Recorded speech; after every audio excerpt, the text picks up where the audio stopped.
saludo en la paz del Señor, como dice nuestro querido hermano Eduardo. Dios nos bendice hoy con un día fresco, una lluvia suave. Está especial para dormir. Pero nosotros tenemos el compromiso y más que compromiso, el gusto de estar reunidos como iglesia para escuchar la palabra de Dios. Primero vamos a aprender un poquito de lo que Dios quiere de nosotros, lo que Dios nos quiere explicar acerca del problema del pecado, que es lo que estamos viendo. Posteriormente vamos a tener otra celebración, lo que llamamos la Cena del Señor, la ordenanza que tenemos como iglesia.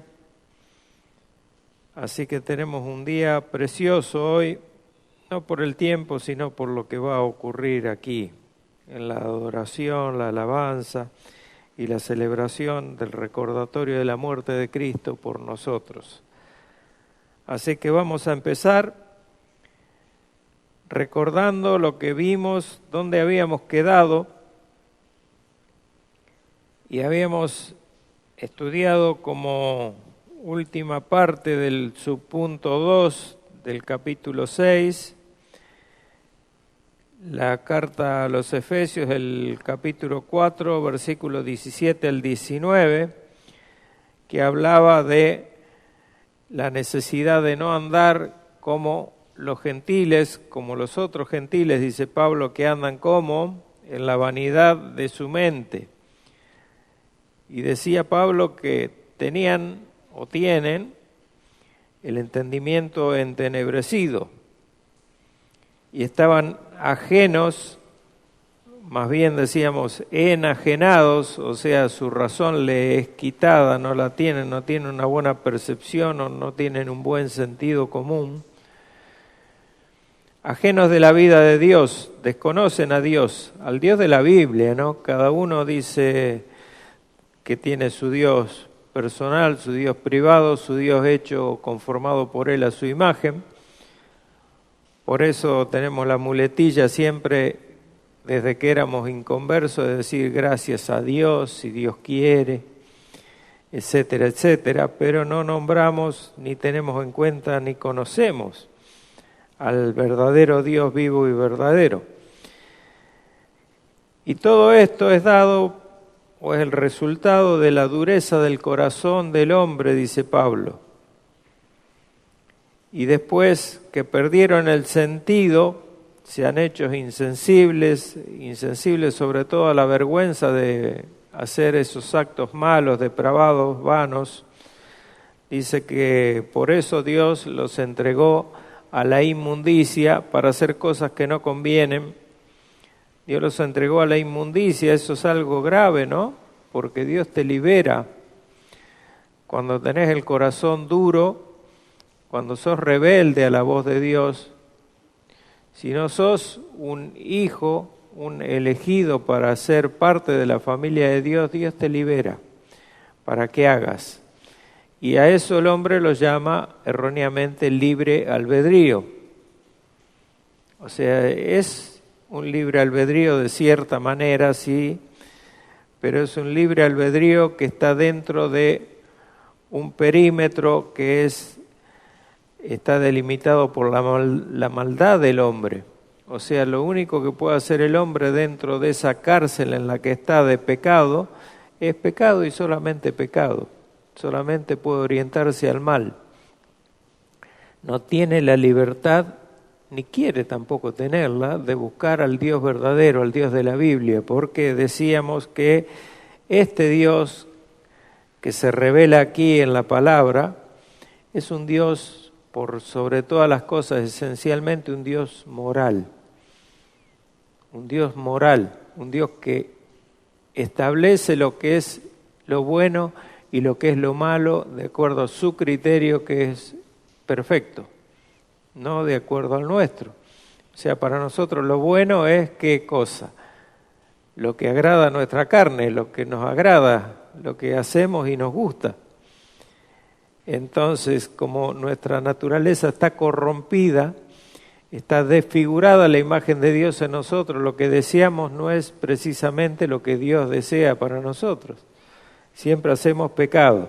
Y lo hacemos con desvergüenza, decía Pablo, y con avidez, o sea, con esa hambre de hacerlo.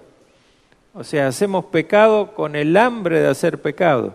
Y decía también yo el domingo pasado, les refería que uno de los pecados dominantes, uno de los pecados que son más, que están primeros en la lista, son generalmente los pecados sexuales, en los hombres, en las mujeres, en los hombres, el hombre en general. Y esto es por una desfiguración de lo que Dios hizo bueno cuando hizo las cosas, que fue el deseo de aparearse del hombre y la mujer, que fue el mandato primero de Dios. Reproducíos y llenad la tierra. Entonces, el hombre ese deseo lo exacerbó y lo llevó hacia, dijimos, la lascivia y la lujuria, para cometer toda clase de inmundicia, la impudicia que llama la Biblia. Bueno, hasta ahí habíamos llegado. Toda suerte de impureza, decíamos, que decía Pablo, que en griego significa impureza de todo tipo, lo mismo. Y lo más grave es que en Juan 5:40, esto no lo había nombrado el domingo pasado, nuestro Señor decía: y no queréis venir a mí para que tengáis vida. O sea que el hombre ya tal es la depravación que no quiere ir a Dios, no quiere ir a ese Dios porque el Dios moral no le conviene. Porque el Dios moral es restrictivo y no nos permite hacer lo que nos gusta. Así que hoy vamos a empezar con el subpunto 3 del capítulo 6, después de este pequeño repaso a vuelo de pájaro. Y dice la declaración de fe: siendo ellos, refiriéndose a Adán y Eva, la raíz de la raza humana, y estando por designio de Dios en lugar de toda la humanidad, la culpa del pecado fue imputada y la naturaleza corrompida transmitida a toda la posteridad que descendió de ellos mediante generación ordinaria, siendo ahora concebidos en pecado y por naturaleza hijos de ira, siervos del pecado, sujetos a la muerte y a todas las demás desgracias espirituales, temporales y eternas, a no ser que el Señor Jesús los libere. Eso es lo que dice nuestra declaración de fe. Ahora lo vamos a desarrollar con los versículos asociados, pero antes vamos a ir a Dios en oración. Padre nuestro que estás en los cielos, tú que reinas sobre toda tu creación, te damos gracias, Señor, por este día que nos has dado. Gracias porque nos trajiste hasta aquí para escuchar tu palabra, para aprender de ti, para aprender de tu persona, Señor, y luego para adorarte, para alabarte y para darte gloria por todo lo que eres, por todo lo que haces y por todo lo que harás en nuestra vida, Señor. Te pedimos tu bendición y yo en lo personal pido tu guía y tu dirección, Señor, que me des la capacidad para expresarme correctamente, para expresar correctamente y trazar correctamente tu palabra, para que mis hermanos sean edificados con ella y puedan atesorar en su corazón las verdades que tú tienes para cada uno de nosotros. Esto te lo pido y te lo pedimos en general como iglesia, en el precioso nombre de Cristo Jesús. Amén y amén, Señor. Bien.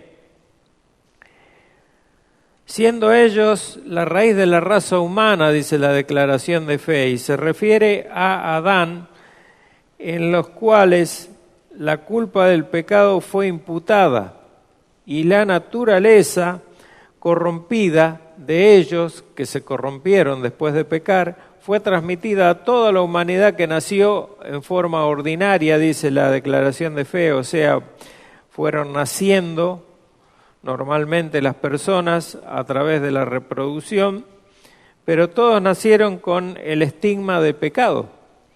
No hubo nadie que estuviera libre de pecado. Y aquí es donde comienzan las diferencias con las demás doctrinas que por ahí emergen desde este punto, desde el Génesis. Por ejemplo, habíamos mencionado el pelagianismo, el semipelagianismo y también podemos nombrar a los arminianos, que es un desprendimiento. Muchos dicen que yo tuve una pequeña charla, no discusión, sino un intercambio de pareceres con un hermano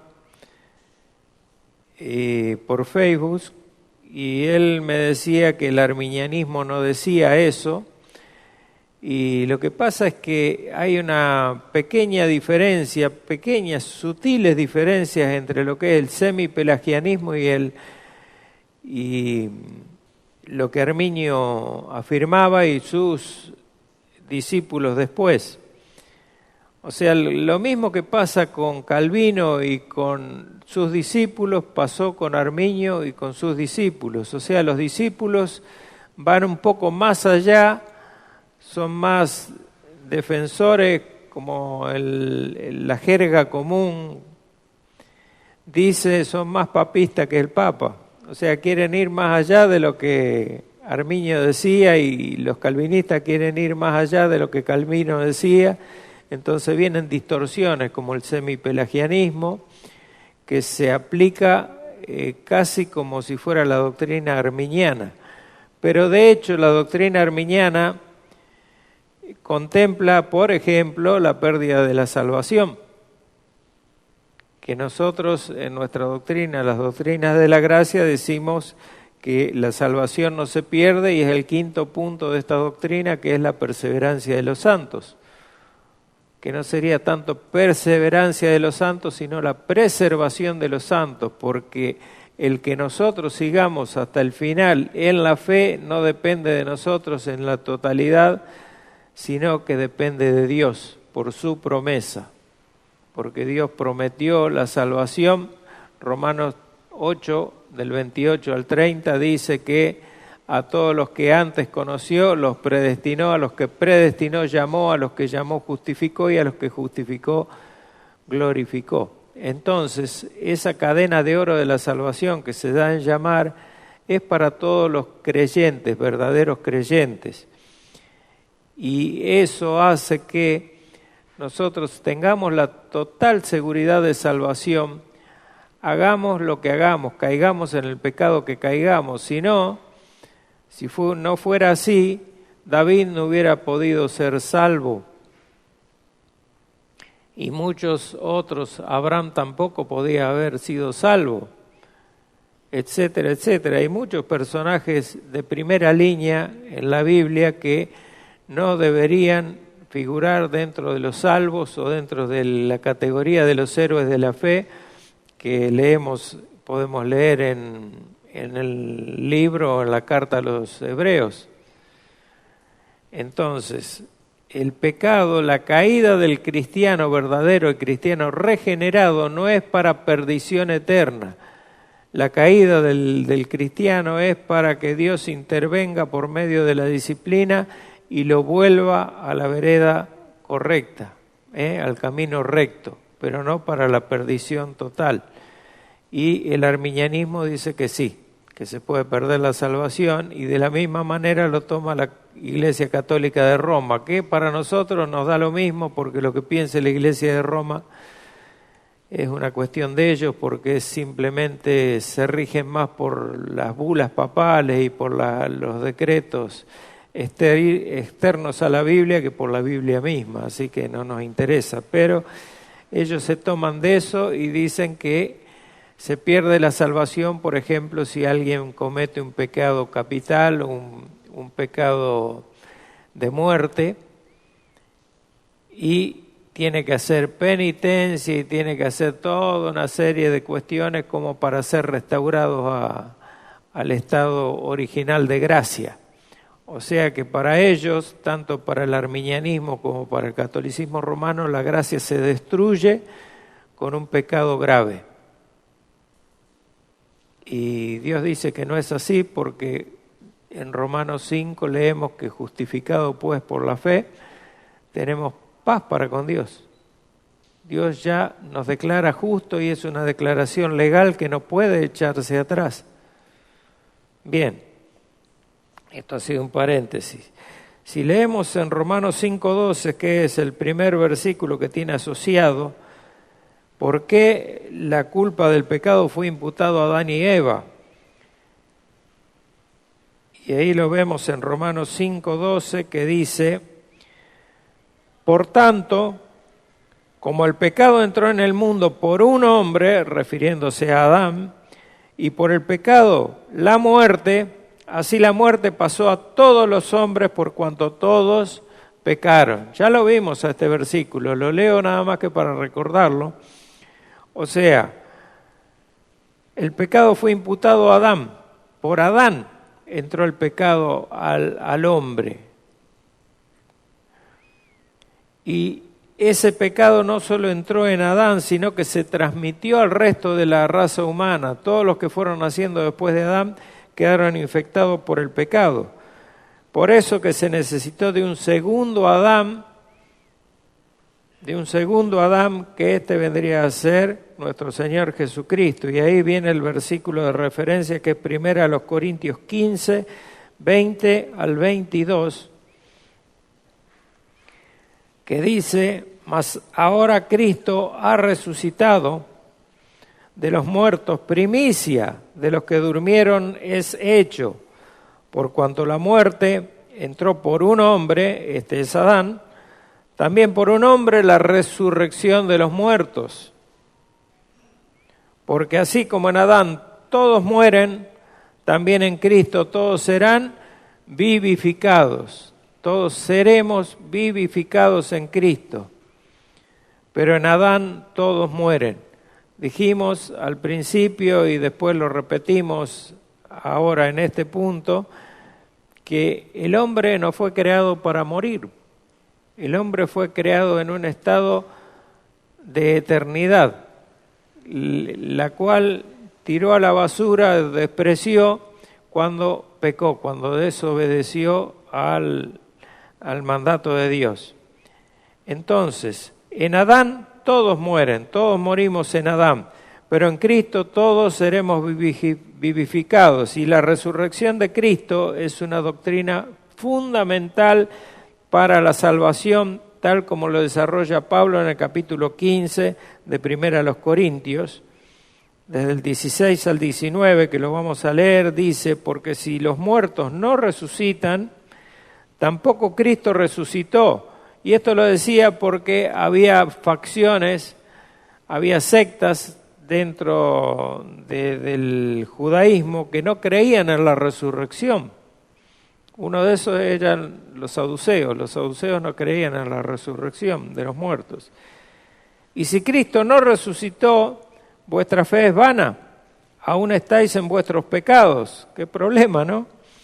Entonces, también los que durmieron en Cristo perecieron. Dice Pablo: si en esta vida solamente esperamos en Cristo, somos los más dignos de conmiseración de todos los hombres. Pero ¿qué pasa? Mas ahora Cristo ha resucitado, afirma Pablo. Mas ahora Cristo ha resucitado de los muertos. Primicia de los que durmieron es hecho. Cristo resucitó, amén, aleluya por eso, de entre los muertos. Y primicia es hecho de todos los que murieron. El primero que resucitó fue Cristo y seguimos nosotros, los creyentes, y después viene la resurrección de los no creyentes, pero esto ya es escatología. Alguna secta como los saduceos le decía que no creen en la resurrección, ni menos en la resurrección de nuestro Señor. Leemos lo que sigue: pero cada uno en su debido orden, Cristo, las primicias, luego los que son de Cristo en su venida. ¿Cuándo resucitaremos los que somos de Cristo? En su venida, en su segunda venida a la tierra. Luego el fin, cuando entregue el reino al Dios y Padre, y cuando haya suprimido todo dominio, toda autoridad y potencia, dice Pablo. Para la fe cristiana, el cuerpo es una buena creación de Dios y sin el cuerpo el ser humano queda incompleto. Solo la resurrección de la carne puede cumplir la visión bíblica del ser humano. O sea, solo podemos estar completos cuando resucitemos. ¿Por qué? Cuando morimos estamos en lo que llama la palabra de Dios el estado intermedio. El estado intermedio es un estado que entre la muerte física, no pasamos por la muerte espiritual, pero tenemos que esperar otra cosa. La vuelta a unir nuestro cuerpo con nuestro espíritu, que de eso se va a encargar el Señor cuando vuelva. Para eso es el arrebatamiento.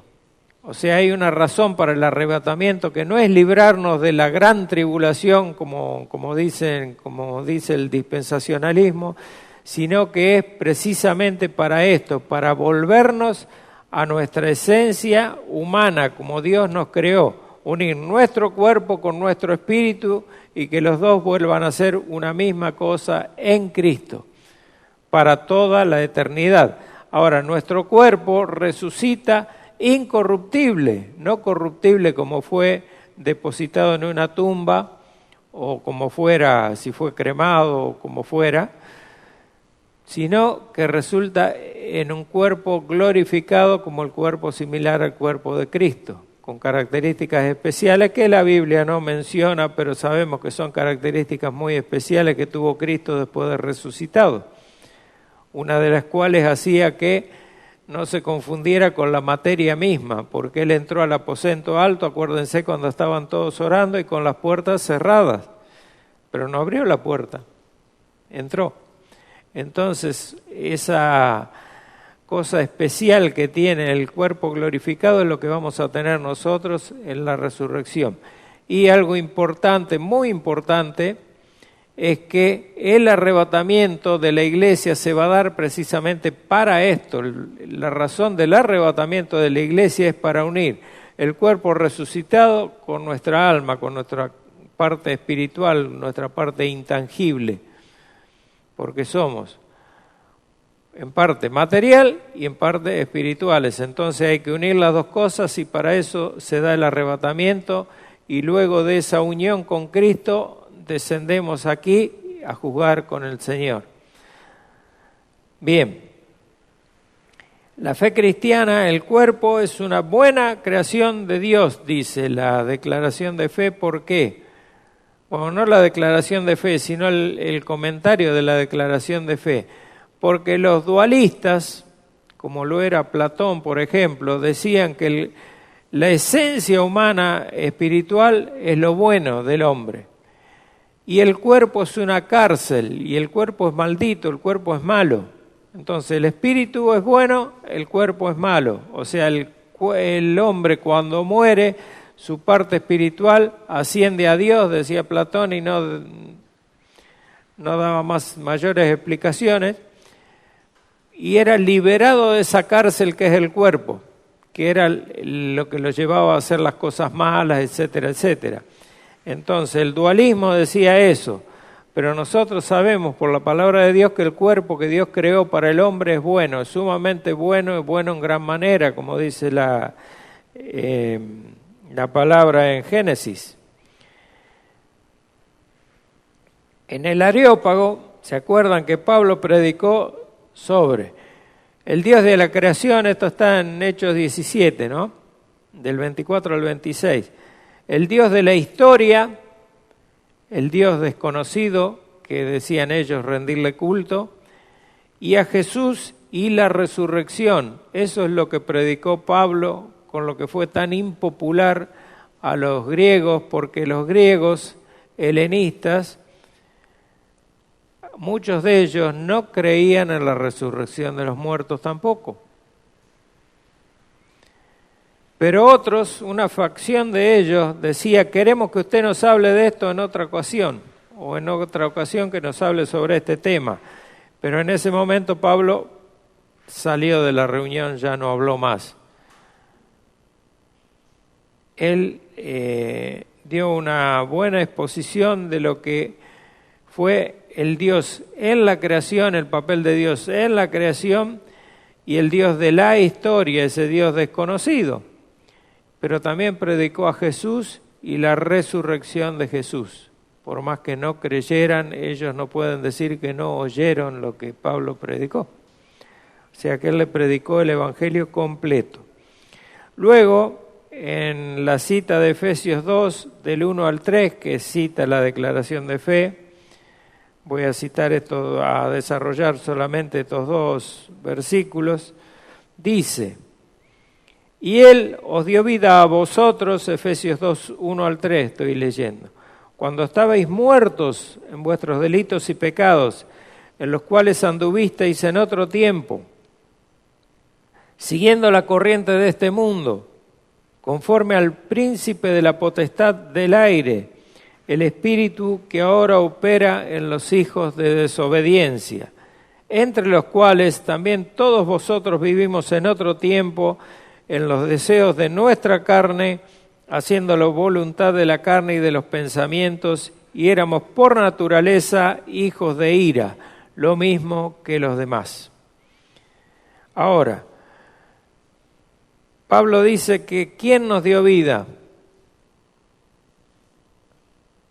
Dios nos dio vida a nosotros. ¿Cuándo? Cuando estábamos muertos en delitos y pecados.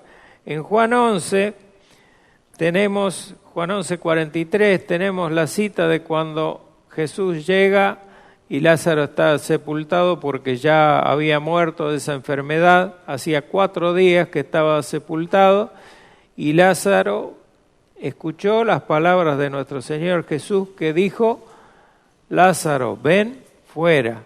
Entonces, de esa misma manera, Dios nos da vida a nosotros a través de la obra del Espíritu Santo. Por eso que la regeneración siempre es el primer paso antes de la fe, que es lo que sostenemos nosotros como reformados, al contrario de otras doctrinas que por ahí la invierten y dicen que la fe viene antes que el nacer de nuevo. Pero es imposible que un muerto haga algo, que un muerto pueda elegir, que un muerto pueda escuchar. Un muerto puede ser iluminado, pero va a seguir muerto. Entonces, si Dios no nos da vida en primera instancia y luego inmediatamente nos da la fe para que podamos proceder al arrepentimiento, porque nos da también la capacidad para arrepentirnos, no podemos hacer nada. Entonces Él, Dios, es el autor de la salvación desde el principio. Él os dio vida a nosotros. ¿Cuándo? Cuando estábamos muertos en delitos y pecados, o sea, separados totalmente de Dios, en los cuales anduvisteis en otro tiempo. O sea, Pablo está hablando a creyentes cuando antes de conocer a Cristo, antes de venir a Cristo, antes de que Dios los llamara a salvación. ¿Cómo estaban estas personas siguiendo la corriente de este mundo como estábamos nosotros antes de venir a Cristo? Igual. Conforme, o sea, en obediencia a los príncipes o al príncipe de la potestad del aire, que ¿quién es ese? Satanás. Satanás es el príncipe de la potestad del aire. Satanás y sus demonios son esas potestades del aire que nombra Pablo aquí, en 1 Corintios 15, entre los cuales también todos nosotros, dice Pablo, se incluye, vivimos en otro tiempo, en los deseos de nuestra carne. Lo que le decía yo, nosotros no podemos tener una visión correcta de lo bueno y lo malo. No podemos tener sin tener la referencia y la guía de Dios que nos diga qué es bueno y qué es malo. Porque nosotros debemos estar de acuerdo con Dios y no con nuestra naturaleza corrompida. Entonces, lo que nosotros muchas veces llamamos bueno es algo malo. Es un gusto nuestro, algo que a nosotros nos gusta, pero no necesariamente es algo bueno. Hasta ahí nomás Efesios 2, 1, 3, para no hacerlo demasiado largo, pero lo principal de este versículo es que nosotros tenemos vida porque Dios nos dio vida, porque Dios quiso darnos la vida, no porque nosotros fuimos y elegimos a Dios y le dijimos a Dios que nos salve, porque nos arrepentíamos de nuestros pecados. No fue así. Dios nos llama. pero antes de llamarnos, había dado toda la secuencia hoy, antes nos conoció. Y después que nos conoció, ¿qué hizo? Nos predestinó, o sea, nos marcó un camino por el cual íbamos a andar nosotros. Después que nos predestinó, nos llamó. Y después que nos llamó, ¿qué hizo? Nos justificó. Y da como un hecho, Pablo, aunque todavía no ocurrió, la glorificación. Porque ya a todos aquellos que conoció, glorificó. Es así, es toda la cadena. Bien, capítulo 6, subpunto 4, dice la declaración de fe. Yo no sé si tienen preguntas, porque no son preguntones ustedes. Hasta ahora no han preguntado una sola cosa. Pero si tienen preguntas, levanten la mano, pregunten, por favor. Pregunten.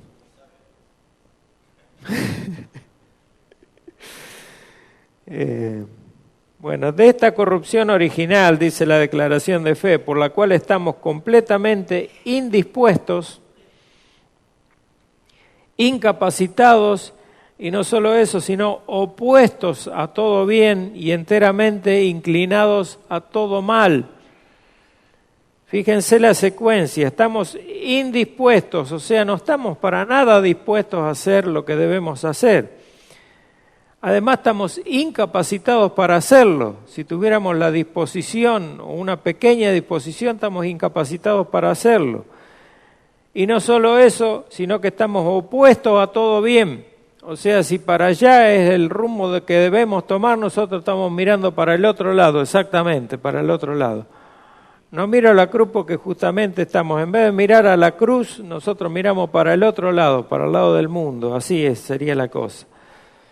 Y enteramente inclinados a todo mal, o sea, esto es predispuestos, con hambre de hacer el mal, de hacer lo malo, que para nosotros es bueno, para nuestro juicio muchas veces es bueno. Respecto a este tema en particular, quisiera hacer una acotación que nos va a ayudar a dar luz y poner todo esto en contexto. Sobre todo de la declaración de fe. Para esto debemos saber que una gran influencia tuvo en esto el movimiento que yo les nombré hace 2 capítulos atrás, que era el deísmo. Acuérdense que pareciera que no tiene nada que ver. ¿Por qué nos nombra el deísmo? Cuando vimos decreto de Dios y cuando vimos providencia de Dios, yo les decía que con esta doctrina Dios nos salva de 4 cosas y una de esas 4 cosas era de creer en el deísmo. El deísmo dice que Dios creó todo lo que existe, al hombre inclusive, y después le dijo arreglate como puedas, chau. Ahí nos dejó. Eso dice el deísmo, pero atrás de eso hay mucha materia que se metió en eso, en esa doctrina se metió lo que es el liberalismo, y el liberalismo ha hecho desastres. Entonces, el terreno filosófico donde el deísmo encuentra una tierra fértil es un movimiento teológico encabezado por un filósofo. Lo mismo que ocurría en la antigua Grecia, lo mismo que ocurrió en los 400 años de silencio que Dios no habló con su pueblo después de Malaquías hasta Cristo, surgieron como la gramilla, surgieron los filósofos y las filosofías, el maniqueísmo, el zoroastrismo, etcétera, etcétera, etcétera, un montón de doctrinas heréticas que hasta el día de hoy de cierta manera se sostienen. De alguna manera siempre hay una religión, una secta que lo trae a la luz. Maquillada, y una de las más grandes que hay, que mezcla todo con la filosofía oriental inclusive, es la nueva era. Las pirámides, el poder, la fuerza, el humanismo a pleno, a full, etcétera, etcétera. Uno de los peores de las más difíciles, de las sectas más difíciles que hay de identificar es esa. El movimiento de la nueva era que hay en las iglesias está incrustado, pero es un parásito tremendo, ¿no? Este filósofo fue Immanuel, no Emmanuel como nuestro Emmanuel, sino Immanuel Kant. Kant, en el siglo XVIII, y la primera etapa del liberalismo no entró sino hasta después que se da la Reforma. Meses después de que la Reforma se da, el movimiento reformado en 1517 se da, surge el liberalismo en la etapa de lo que se llamó el racionalismo o la Ilustración, una de las etapas de las eras en las que se divide la historia humana. Y esto fue en el siglo XVII. Entonces, cuyo nombre lo dice todo, es el predominio del racionalismo humano, la razón humana por sobre lo que Dios dice. Lo que Dios dice no importa, sino lo que yo razono como... O sea, fue un movimiento retrógrado que nos llevó a la etapa del helenismo en su más alto nivel, en la etapa de Aristóteles, Pitágoras, Platón, etcétera, etcétera, de toda esa gente. Totalmente separó lo espiritual y lo religioso de lo que el hombre piensa y decide hacer con su vida.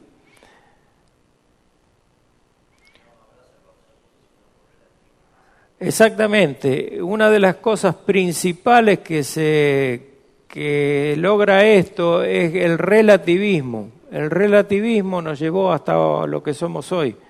Nada es absolutamente malo, nada es absolutamente bueno.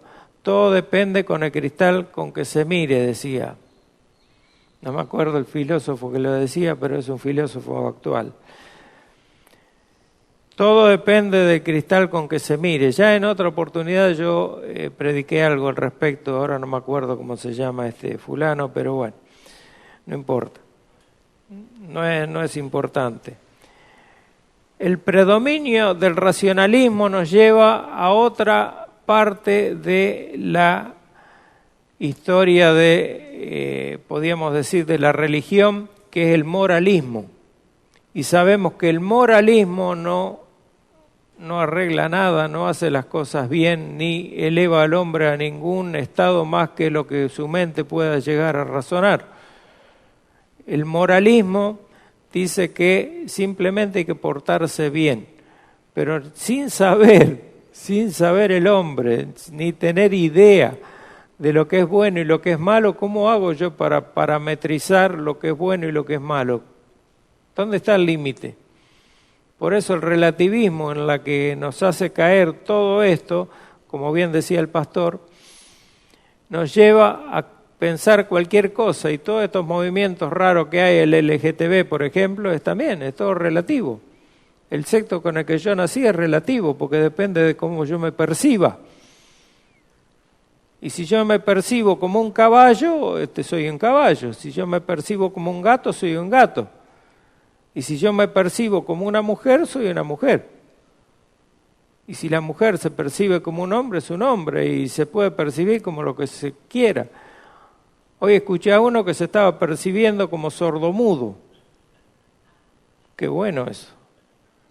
Porque no hablaba ni por más que le quisiera decir lo que le quisiera decir, él no escuchaba, así que es una cosa de locos esto, a dónde llega. Bueno, Kant tomó el cristianismo, la verdad bíblica de la revelación de la redención, y lo convirtió en el moralismo, un moralismo deísta. O sea, tuvo en cuenta a Dios de cierta manera, pero negó la literalidad de la caída. Y acá empieza parte de lo que es el arminianismo.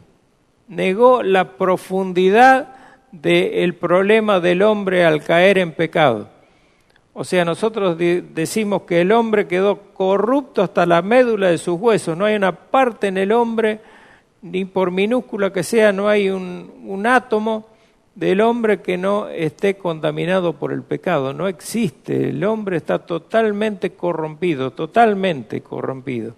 Algunos dicen radicalmente. Yo me gusta utilizar el término medular, porque nosotros tenemos médula, no tenemos raíz.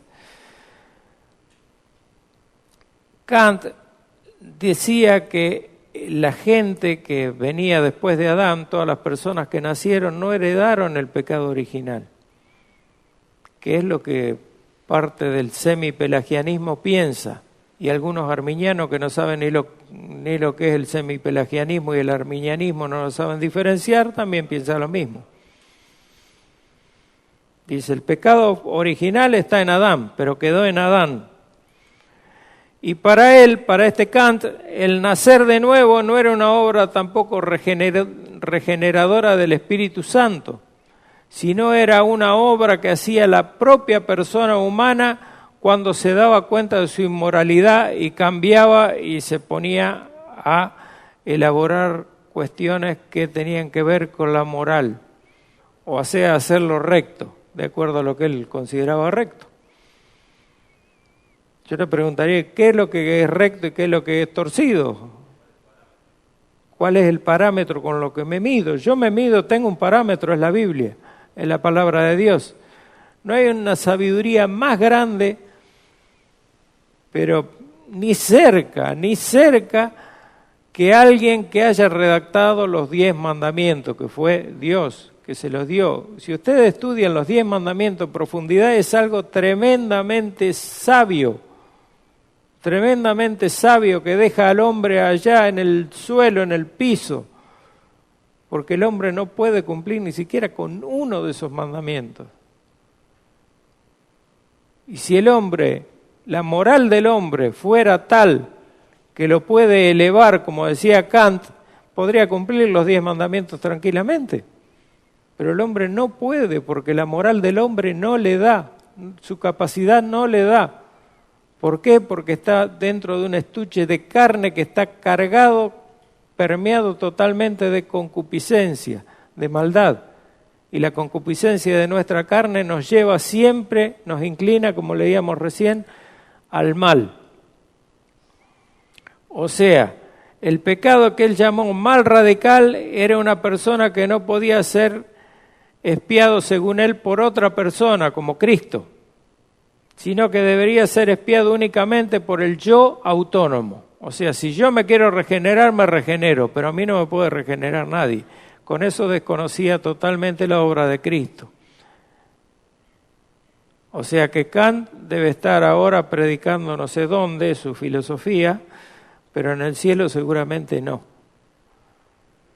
Bien, los puntos de referencia que hay después de esta pequeña reflexión son Mateo 7, 17, 18 y Mateo 12, 33 al 35.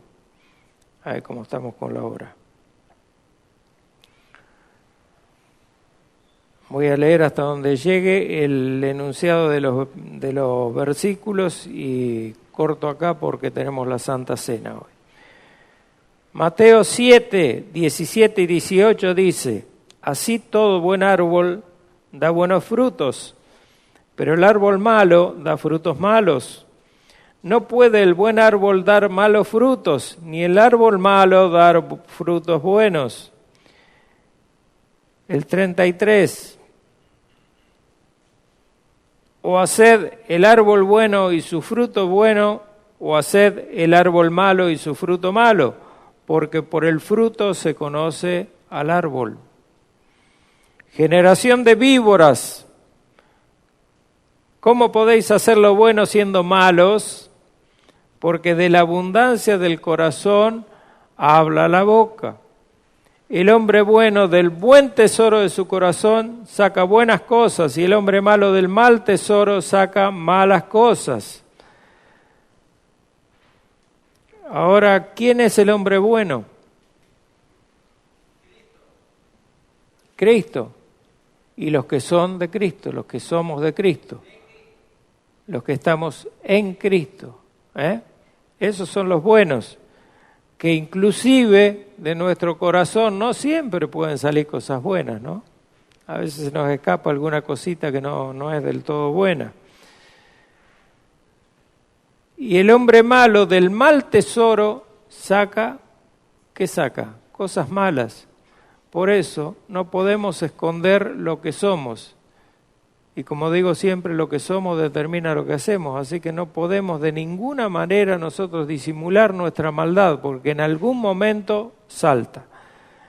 Juan 3 y 5 dice, respondió Jesús y le dijo, de cierto te digo, que el que no naciere de nuevo no puede ver el reino de Dios. Estaba hablando Jesús con el fariseo Nicodemo. Respondió Jesús, de cierto te digo que el que no naciere de agua y del Espíritu no puede entrar en el reino de Dios. O sea, no puede ni ver ni entrar, mucho menos entrar. Nacer de nuevo, de eso se trata. 6:37. Todo lo que el Padre me da, dice nuestro Señor, vendrá a mí. Y el que a mí viene no le echo fuera. Versículo 39. Y esta es la voluntad del Padre, el que me envió, que de todo lo que me diere no pierda yo nada, sino que lo resucite en el día postrero. 44. Ninguno puede venir a mí si el Padre que me envió no le trajere, y yo le resucitaré en el día postrero. Lo repito. Ninguno, nadie, ninguno puede venir a mí si el Padre que me envió no le trajere. Y ya habíamos dicho en alguna oportunidad que este verbo en griego es muy enfático, significa arrastrar. Literalmente arrastrar. Si el Padre no lo trajera, arrastrando. Algo así sería. Y yo le resucitaré en el día postrero, dice Jesús. Versículo 45. Escrito está en los profetas. Cuando Cristo dice escrito está en los profetas, es vayan a la Escritura y verifiquen que ahí dice. Y serán todos enseñados por Dios. Así que todo aquel que oyó al Padre y aprendió de Él, viene a mí. Dos condiciones. Oír al Padre y aprender. Son cosas diferentes. Yo puedo oír, pero no puedo tal vez no aprender. Cuando oigo y aprendo, voy a Cristo. Y dijo, por eso os he dicho que ninguno puede venir a mí si no le fuere dado por el Padre. Hasta ahí vamos a quedar por la hora que se nos hizo. Lamento por los hermanos que llegaron tarde, que se perdieron lo mejor, pero bueno.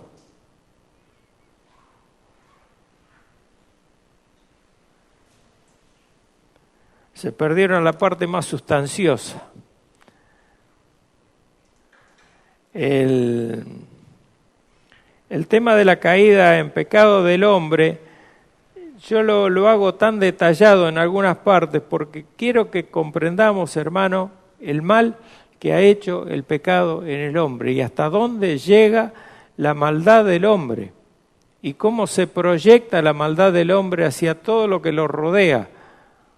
Como esa parte que Pablo dice, veneno de áspide hay debajo de sus lenguas. Quiere decir que yo salpico con el pecado. El pecado no es un problema mío solamente, no es un problema mío. Yo contamino, salpico a todo el que tengo cerca.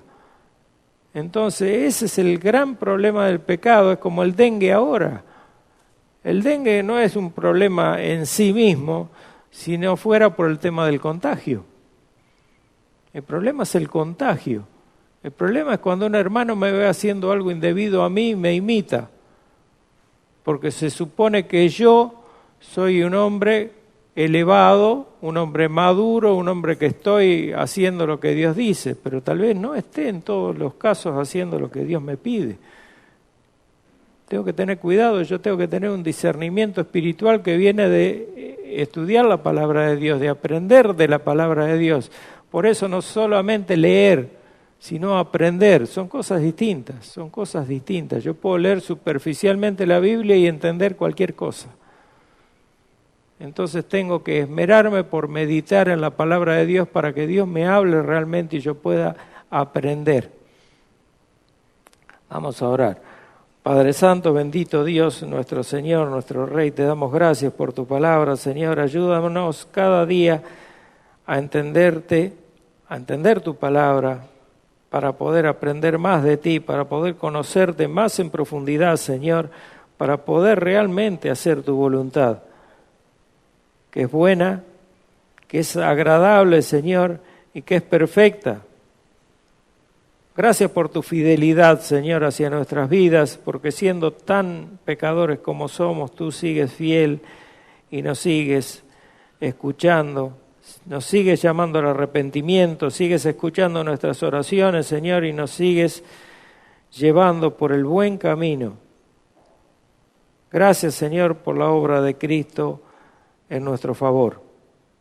Te damos toda la gloria que te pertenece solamente a ti, Señor, porque solo tú puedes hacer una obra semejante para salvar este puñado de pecadores, Señor, aunque seremos millones de millones allí en el cielo, pero en esta congregación somos unos pocos que muchos estamos luchando de muchas maneras con nuestro pecado personal, pero te damos gracias por tu gracia derramada sobre nosotros, por la justificación que has hecho por la fe, la sola fe en Cristo y su obra en nuestro favor. Gracias, Señor, por esa gran obra maravillosa que vamos a estar recordando hoy en la cena del Señor.